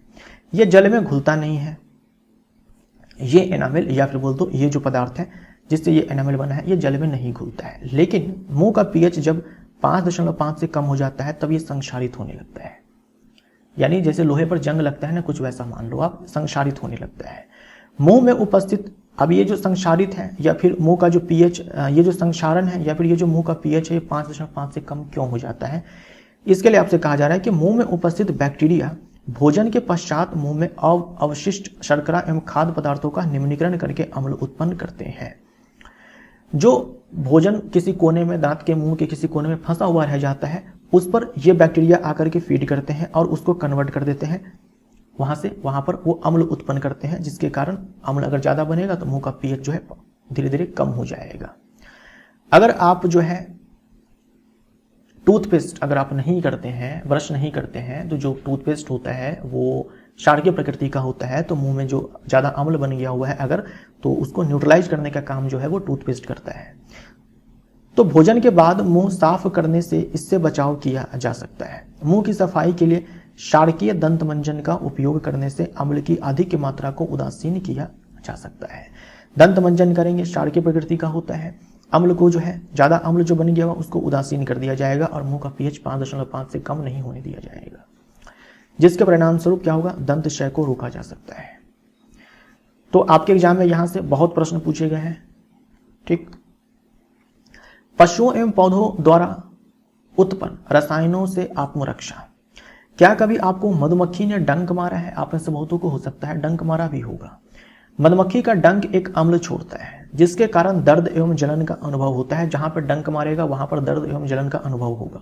डंक मारे गए अंग में बेकिंग सोडा जैसे दुर्बल क्षारक के उपयोग से आराम मिलता है। बेकिंग सोडा का इस्तेमाल एंटासिड के रूप में भी होता है। बेकिंग सोडा क्या है? दुर्बल क्षारक है। बेकिंग सोडा क्या है? दुर्बल क्षारक है। तो वहां पर अगर इसको लगाया जाता है बेकिंग सोडा को, जहां पर डंक मारा गया, तो आराम मिलता है। नेटल के डंक वाले बाल मेथनोइक अम्ल छोड़ जाते हैं, जिनके कारण जलन एवं दर्द का अनुभव होता है। जो मधुमक्खी है, ये कौन सा अम्ल, मधुमक्खी जब डंक मारता है तो कौन सा अम्ल छोड़ता है? तो मधुमक्खी का डंक जो है ये अम्ल छोड़ता है CH3OH, माफ करिएगा ये तो अल्कोहल है, अम्ल का है HCOOH। इसे हम लोग बोलते हैं मेथनोइक अम्ल।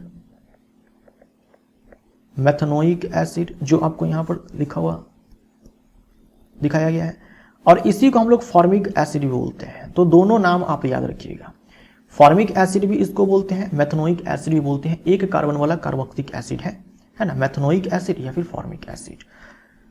ये नेटल क्या है, ये प्लांट है। नेटल नाम का प्लांट होता है जिसकी पत्तियों में बालनुमा संरचना होती है। वो जहां पर टच हो जाए तो वो जैसे मधुमक्खी ने डंक मारा, ठीक वैसा ही कंडीशन बन जाता है। जहां पर वो बाल टच होगा वहां पर जलन और दर्द होगा, ठीक है। तो नेटल के डंक में और मधुमक्खी के डंक में कौन सा अम्ल होता है, ये अम्ल होता है मेथनोइक एसिड या फिर फॉर्मिक एसिड। प्रकृति उदासीनीकरण के विकल्प देती है। देखो, नेटल एक शाकीय पादप है जो जंगलों में उपजता है। इसके पत्तों में डंकनुमा बाल होते हैं जो अगर गलती से छू जाए तो डंक जैसा दर्द होता है।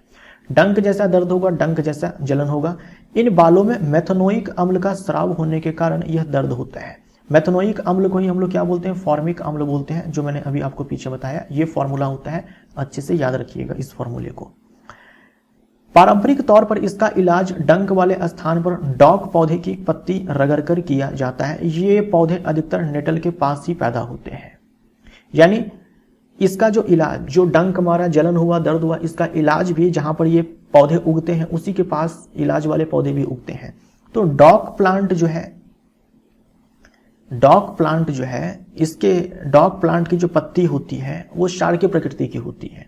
तो जहां पर नेटल प्लांट, इस प्लांट का जो डंकनुमा बाल है टच हो गया, मान लीजिए यहाँ पर टच हो गया, अब यहाँ पर मुझे जलन हो रहा है, दर्द हो रहा है, तो ये जो डॉग प्लांट की पत्ती है उसको हम क्या करेंगे, यहाँ पर रगड़ेंगे, ठीक है। तो इससे आराम मिलेगा हमें, क्योंकि ये क्षारकीय प्रकृति की जो है ये पत्ती होती है। क्या आप डॉग पौधे की प्रकृति का अनुमान लगा सकते हैं? बिल्कुल क्षारकीय है। अब आप जान गए होंगे कि अगली बार पहाड़ों पर चढ़ते हुए गलती से नेटल पौधे के छू जाने पर आपको क्या करना होगा। तो जहां पर नेटल प्लांट है वहीं पर डॉग प्लांट मिल जाएगा, उसके पत्ती को तोड़ करके उस पार्ट पे रगड़ना है जहां पर ये डंकनुमा बाल जो है टच हुआ है। क्या आप ऐसे ही पारंपरिक इलाज जानते हैं जो डंक लगाने पर प्रभावी हो? कुछ और भी पारंपरिक इलाज आप जानते हैं? तो कई सारे इलाज हो सकते हैं। हल्दी का लेप है, नीम है ना, एलोवेरा जेल है, कई सारी चीजें हैं जो इन सारे केसों में जो है हमें आराम दे सकते हैं। ये याद रखना है, नेटल प्लांट की पत्तियों में डंकनुमा बाल होते हैं जो क्या छोड़ते हैं, मेथनोइक एसिड छोड़ते हैं, जिसके कारण डंक जैसा दर्द होता है, जलन होता है, दर्द होता है। और डॉग प्लांट की पत्तियों को रगड़कर जो है इसका इलाज किया जाता है। डॉग प्लांट की पत्तियों को रगड़कर इसका इलाज किया जाता है। डॉग प्लांट की पत्तियां जो होती है वो क्षारकीय प्रकृति की होती है। यहां पर टेबल 2.3 में देखो, कुछ प्राकृतिक अम्ल जो है आपको दिया गया है। ये टेबल जो है बहुत ही ज्यादा महत्वपूर्ण है, बहुत सवाल पूछे जाते हैं। सिरके में कौन सा अम्ल होता है? एसिटिक अम्ल होता है। संतरा में कौन सा अम्ल होता है? और नींबू में कौन सा अम्ल होता है? जो खट्टे पदार्थ होते हैं उनमें सिट्रिक अम्ल होता है। और ये सारे कमजोर अम्ल हैं, ठीक है। इमली में टार्ट्रिक अम्ल होता है, टमाटर में ऑक्सैलिक अम्ल होता है। दूध, खट्टा दूध जिसे हम लोग दही बोलते हैं, लैक्टिक अम्ल होता है ना। खट्टा दूध का मतलब दही होता है। चींटी का डंक और नेटल का डंक मेथनोइक अम्ल होता है, राइट। मेथनोइक अम्ल का फॉर्मूला आपको याद रखना है, ये फॉर्मूला होता है। एसिटिक अम्ल का फॉर्मूला जो है आपको ध्यान में रखना है, CH3COH होता है।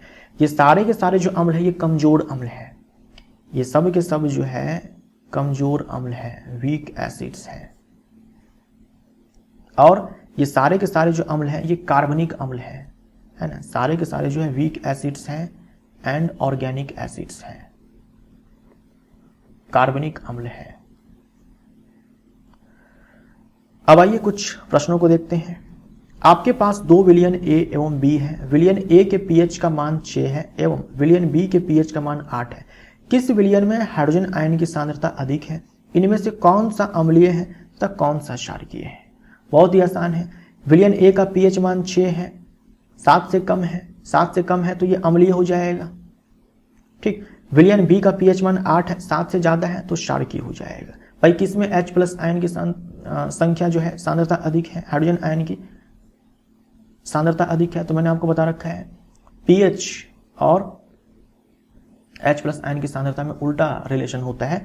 तो pH देख लो, किसका pH जो है किसका कम है, ए का कम है तो ए का पीएच कम है तो ए में जो है H प्लस आयन की सांद्रता अधिक होगी। H प्लस आयन की सांद्रता का विलयन की प्रकृति पर क्या प्रभाव पड़ता है? ये प्रभाव पड़ता है, सांद्रता अगर अधिक है तो पीएच कम है, यानी कि जो विलयन है वो प्रबल है, अम्लीय है। अगर मान लीजिए कि H प्लस आयन की सांद्रता कम है तो पीएच ज्यादा है, मतलब विलयन जो है वो कम अम्लीय है। सीधा संबंध है ना, H प्लस आयन की सांद्रता बढ़ेगी तो अम्लता बढ़ेगी, H प्लस आयन की सांद्रता घटेगी तो अम्लता घटेगी। क्या क्षारकीय विलयन में H प्लस आयन होते हैं? अगर हाँ तो यह क्षारकीय क्यों होते हैं? क्षारकीय विलयन में H प्लस आयन हो सकते हैं, लेकिन ये क्षारकीय क्यों होते हैं? क्योंकि OH माइनस आयन की जो सांद्रता होगी वो अधिक होगी, इसी कारण से हो सकते हैं। क्षारकीय विलयन में H प्लस क्यों नहीं हो सकते हैं, लेकिन OH माइनस आयन की सांद्रता अधिक होने के कारण वो क्षारकीय प्रकृति के होते हैं।